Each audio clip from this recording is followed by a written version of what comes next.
Here's everything you might have missed in Loki Episode 1. It is Wednesday, my dudes, but not just any Wednesday. This is the official start of Loki Wednesdays, wherein Marvel's God of Mischief graces our television screens with a brand new 6-episode Disney Plus series full of time travel, multiversal mayhem, glorious purpose, and people saying the word variant so much it's gonna cease to have meaning for the following 3 business days. The series premiere sets the stakes with a journey into the heart of the Time Variance Authority and gives us a glimpse at this Loki's past, present, and future. And with the future of the MCU at stake, this show could have major ramifications for not just the God of Mischief, but for Spider-Man No Way Home, Doctor Strange in the Multiverse of Madness, Ant-Man Quantumania, and the rest of Phase 4 as we know it. Now, we're going to be going through this episode with a fine-toothed comb so we can break down all the many Easter eggs, connections, and hidden details that you might have missed. As always, if you prefer to read all about it, Rosie Knight has you covered over on Nerdist.com. However, in order to talk about it, we obviously need to spoil what happens in Episode 1. So if you haven't seen the series premiere of Loki yet, find the nearest portal on out of here. Alright, let's get into it, shall we? So the series begins exactly where we last left our hero. Okay, fair. I meant the 2012 Avengers variant Loki who escaped with the Tesseract during the Avengers' botched time heist in Avengers Endgame. We now know that Loki made his triumphant escape, and then immediately fell face first into the Gobi Desert in Mongolia, and he tries to use his iconic line from Avengers. And I am burdened with glorious purpose. Sadly, the locals aren't having it, and Loki gets immediately busted by the agents of the Time Variance Authority who appear on the scene through a portal known as a time door. Created by the Timekeepers, or the Space Lizards as Loki likes to call them, the TVA first appeared in 1986's Thor 371. They're the bureaucratic law enforcement agency that protects the sacred timeline from potential alternate realities, like the kind that Loki inadvertently created by teleporting out of custody during this version of the Battle of New York in Avengers Endgame. As we'll see later in this episode, the TVA is rigidly divided into distinct classes of employees. Analysts like Mobius, played by Owen Wilson, who manage drones called chronomonitors in the comics to keep an eye on specific timelines, and hunters like B-15, played by Wunmi Mosaku, who are elite troops that lead the TVA foot soldiers called Minutemen.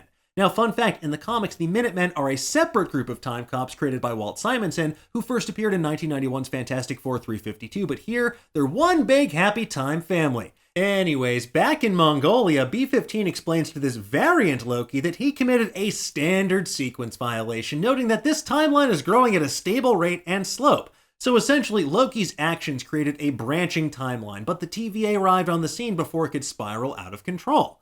And while the prime Loki on the main timeline died during Avengers Infinity War, this 2012 Avengers Loki is a variant, which is also funny to anyone that collects comics because they frequently have variant covers that are essentially different versions of the same thing. And the same principle applies here, which in turn suggests the existence of embossed Loki, hologram Loki, and worst of all, polybagged Loki. Yuck.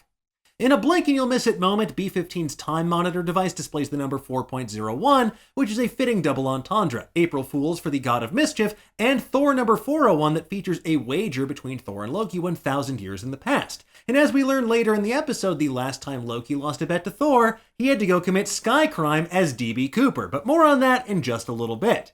Anyway, the TVA covers their tracks using a grenade-like device called a reset charge, which destroys the affected branch timeline and eliminates any evidence that could be used to create further temporal anomalies. It's just one of the TVA's many time-based tools they use to control unruly subjects and clean up messes. For example, Loki learns firsthand that even worse than falling for 30 minutes is getting smacked so hard you move at 1/16th speed. In the lobby of the TVA, after a variant scroll is processed, we learn the collar around Loki's neck can be controlled by this small clicker device called a time twister in a clever nod to the Timekeepers comic book origins. It lets you essentially rewind a person on their personal timeline, making escape attempts futile. And equally futile is trying to resist the inexorable bureaucracy of the Time Variance Authority, which uses lasers to blast off Loki's clothes, documents everything he's ever said ever, and gives Loki an existential crisis about whether or not he's secretly a robot. What if I was a robot and I didn't know it? Thankfully, the adorable anthropomorphic clock Miss Minutes, voiced by the iconic Tara Strong, is here to explain exactly what's going on. In an animated sequence influenced by vintage 1950s safety PSAs, Miss Minutes explains that long ago a multiversal war took place in which timelines battled each other for supremacy, resulting in the destruction of, well, everything. And this is basically what happens in the lead up to the 2015 Secret Wars event series in the comics, wherein multiple timelines converge on each other, destroying each other in the process, until the end result is this messed up nightmare planet called Battle World, where only these fragmented versions of heroes from across the multiverse and a God King Doctor Doom remained. It's worth noting that Secret Wars is the one storyline that the Russo brothers said they would return for, and it feels like a fantastic way to eventually cap off this multiversal arc seeded by WandaVision and accelerated by Loki. In the comics, the Timekeepers were originally the villainous Time Twisters, created by He Who Remained, the final director of the Time Variance Authority before his universe died. It's a complicated saga involving time travel and Nexus beings, and some connections to WandaVision source material, but that is a story for another video. In Loki, for the time being, this propaganda film explains the Timekeepers emerged, they reorganized the multiverse into a single sacred timeline, but remember, this is their version of events. And although I'm sure you're preemptively rolling your eyes at the mention of the X-Men in any MCU-related video, the sacred timeline has appeared before in X-Men comics. Tanya Trask, the mutant daughter of Sentinels creator Bolivar Trask, is a time-traveling telepath known as Madame Sanctity, the guardian of the sacred timeline. During the dark apocalypse-dominated future, she became a high priestess in Clan Ascani, which prized preserving and nurturing the sacred timeline through targeted time travel and pruning like we see the TVA doing in Loki. So, not saying, just saying. Snicked. Anyway, the TVA takes their timeline just as seriously, vaporizing you on the spot if you don't have your ticket. Now, another fun detail in the background is the clock on the wall with multiple hour and minute hands, giving the sense that while time is the priority here, it does not function normally. I don't know, it's hard to say. Time passes differently here in the TVA. After the title sequence, we see Owen Wilson as Mobius M. Mobius investigating a time crime in Aix-en-Provence, France, circa 1549. Created by Walt Simonson, this character first appeared in 1991's Fantastic Four Annual number 24, and it's revealed that each of these cloned TVA managers are based on longtime Marvel writer Mark Gruenwald and later Tom DeFalco. The most famous example is Mobius, who is definitely a Gruenwald clone, even if Owen Wilson is not. Wow. Now someone, or some Loki as we'll come to learn, has been repeatedly ambushing TVA forces while they're responding to routine Nexus events, the TVA's term for the inciting incident of a new branching timeline. And if you recall in WandaVision Episode 7, Nexus was the name of a unique antidepressant that works to anchor you back to your reality, or the reality of your choice. It was featured in one of those fake commercials. The term Nexus and Nexus beings first came into the Marvel Universe thanks to The Watcher in What If number 35. Nexus beings are described as rare individual entities with the ability to affect probability and thus the future, thereby altering the flow of the universal time stream. These beings, each referred to as a nexus, act as the keystones of the multiverse and are crucial to its ultimate coherence and stability. As alluded to earlier in this video, the Timekeepers, Wanda Maximoff, and yes, Kang the Conqueror are all tied together through multiversal shenanigans and Nexus beings. But if you want to know more about that, I'll put a link for you in the description below. More concerning is that this mystery assailant is very meticulous about stealing the reset charges that TVA agents use to undo the temporal damage that has been done to a particular timeline. Luckily for them, they have a witness, a French peasant child that interrupts their investigation.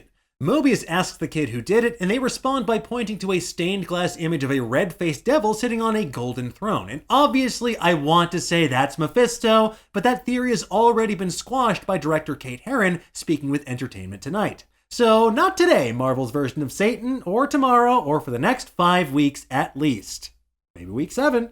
Fortunately, this kiddo has a clue, a pack of Kablooey brand blueberry-flavored candy that looks like it came from a modern convenience store. Unfortunately, this timeline is approaching a red line, probably the point where it's going to collapse in on itself, or it's going to be past the point of an easy fix. But before Mobius can flee the scene, another TVA agent steps through a time door to reveal they've apprehended Loki Laufeyson, aka Variant L1130, aka our anti-hero.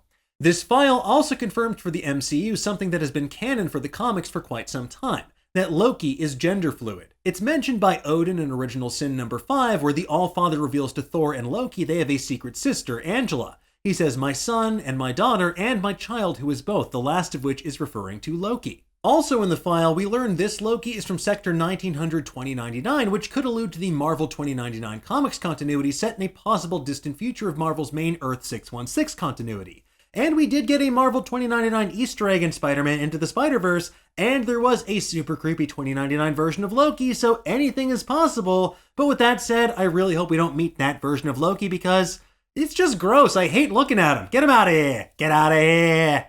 Moving on, we see Loki escorted past murals of the TVA, including what might be a subtle nod to Stan Lee, and timekeepers pruning errant branches of the multiverse so Loki can stand trial before Judge Ravonna Renslayer, played by Gugu Mbatha Raw. She's sitting in front of elaborate sculptures of the three timekeepers who apparently have time for everything but modesty. I mean, these dudes are everywhere. In the comics, she's the daughter of King Corellius in the 40th century and lives in one of the last civilizations to be taken over by Kang the Conqueror, who ultimately spares Ravonna because he's in love with her. First appearing in Avengers 23, Ravonna winds up giving her life to save Kang the Conqueror's, which later leads to Kang making this divergent reality so that he can save her life instead, something that is decidedly at odds with the TVA's mission statement. Her comic book counterpart wears armor that lets her disguise herself and alter her form at will, much like a certain Loki I could think of, but as for whether or not we'll see that or a connection to Kang remains to be seen.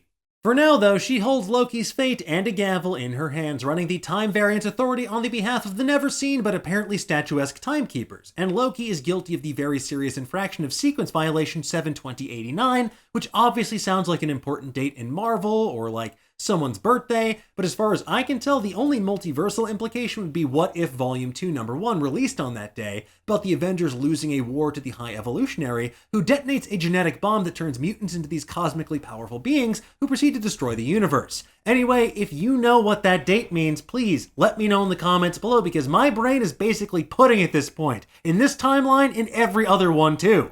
Not helping Loki's case is the fact that he can't use his magic powers inside the TVA, but fortunately for the God of Mischief, Mobius wants to go full Mindhunter by using Loki's unique Loki perspective to track down the Loki variant out there who's murdering TVA agents left, right, and center. Now, quick side note, the logo of the Time Variance Authority on Judge Renslayer's stand is awesome. It's a sword and shield, an hourglass, and a face all in one, encompassing the entirety of the TVA's mission, the people who protect time itself. We also get a sense of how expansive the Time Variance Authority really is. Out the window of the hall, we see this sprawling, futuristic cityscape complete with massive statuary of the Timekeepers yet again, holding aloft a constantly updating ticker of the sacred timeline like the New York Stock Exchange, except in this universe, who knows what's spiking? Is AMC on the moon, or is it Captain America? Only time will tell. Inside the Time Theater, Mobius drinks Josta Soda, a discontinued energy drink from the mid-90s produced by Pepsi, because of course time works differently in the TVA. I'm sure they have a vending machine full of like Citra and Pepsi Jazz and Hubba Bubba Soda somewhere.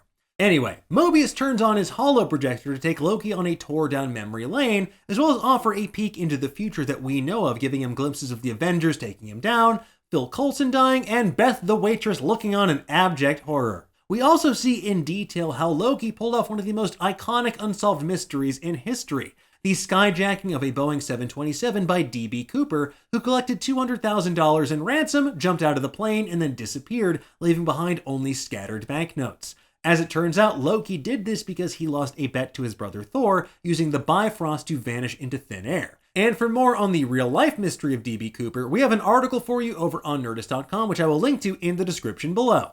What really crushes Loki's spirit, though, is seeing how his actions lead to the death of his adoptive mother Frigga in Thor the Dark World. Now, unfortunately, Loki isn't quite in the mood for introspection, so he escapes with the Time Twister to try and recover the Tesseract from Casey, the front desk clerk played by the hilarious Eugene Cordero. He took the errant Infinity Stone for processing, and although he knows what's efficient, he doesn't know what a fish is. Give me the Tesseract or I'll gut you like a fish, Casey. What's a fish? Inside Casey's desk are countless Infinity Stones from different timelines, what appears to be a French Medal of Honor, and what I'm going to insist is Dominic Toretto's cross and nothing related to Blade. Also, there's a Honus Wagner baseball card, the most valuable and expensive baseball card in the world. But apparently none of those Infinity Stones actually work inside the TVA, hence why they use them as paperweights instead. And that's a humbling realization for Loki, who learns the greatest power in his universe, one we know can be used to snap half of all life out of existence, is worthless inside the TVA's confines. Back in the Time Theater, Loki watches more iconic moments from his MCU journey, including Odin's death in Thor Ragnarok, fighting Hela alongside Thor, the climactic battle of Asgard in Thor Ragnarok, and his tragic death in Avengers Infinity War at the purple sausage fingers of Thanos. And the end of the film running pass reads ETH 616, which seems like a quick nod to Earth 616, the Marvel Universe's primary comic book continuity. Loki's pity party is cut short, though, by a fight with B-15 in which the God of Mischief does his most mischievous thing yet. He constantly rewinds her using the Time Twister until she disappears further back into her personal timeline. After that, we learn that Loki doesn't actually like to hurt people. He does it as part of a desperate play to take control and harness order in a world full of chaos. But there's no more time for self-reflection, because to catch a Loki, you need a Loki apparently, because otherwise you're out of Loki. I said. Next up, we see the evil Loki variant set an elaborate trap for a group of hunters and Minutemen in the oil fields of Salina, Oklahoma, circa 1858. Interestingly enough, another Oklahoma town, Broxton, played a major part in Thor and Loki's stories in the comics. After the events of Ragnarok in the comics, Thor rebuilt Asgard on Earth just outside of Broxton, Oklahoma, much like Valkyrie and the others did with the new Asgard in Norway in Avengers Endgame. Here, though, Oklahoma is only bad news bears for the members of the TVA, who soon find themselves extremely on fire. They scan the high-tech time shovel and diagnose its temporal signature as being from the early 3rd millennium.